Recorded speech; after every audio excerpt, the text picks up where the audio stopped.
Kolossense 3 vers 13 sê, ons moet vergewe soos Christus vergewe. Hoe vergewe Christus? Nommer 1, hy wis jou oortredinge uit. Kolossense 2 vers 14 sê, Jesus het die skuldbrief met al sy aanklagte teen ons uitgewis. Het jy ook so 'n skuldbrief, vol aanklagte, van die dinge wat iemand teenoor jou gedoen het? Probeer om te vergewe soos Christus. Wis jou oortreder se oortredinge uit. Hoe vergewe Christus? Nommer 2, sy vergifnis spreek vry. Sy vergifnis hou jou nie meer verantwoordelik nie. Sy vergifnis sê, ek hou jou nie meer skuldig nie. Ek stel jou vry. Hierdie is ware vergifnis, om vir die oortreder te sê, jy is nie meer skuldig nie.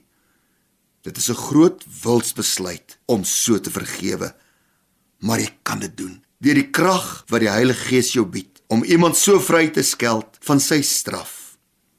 Nommer 3, hoe vergewe Christus? Sy vergifnis bid vir sy oortreders.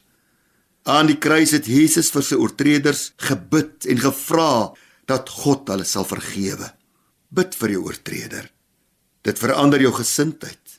Dit blokkeer haat en vergeldingsdrang wanneer jy bid vir jou oortreder. Dit hou jou hart sag. Dit hou boosheid weg uit jou hart.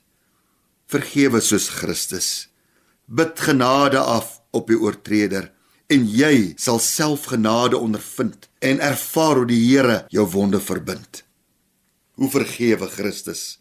Sy vergifnis maak gesond. Vergifnis is 'n proses. Dis nie net eenmaal vergewe nie, nee, dis werklik waar dikwels 70 maal 7. Maar hierdie proses van vergifnis sit 'n proses van genesing in jou hart aan die gang.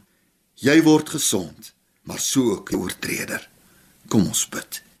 Here, U disippels het gevra, leer ons bid. Ek vra vandag, leer ons vergewe.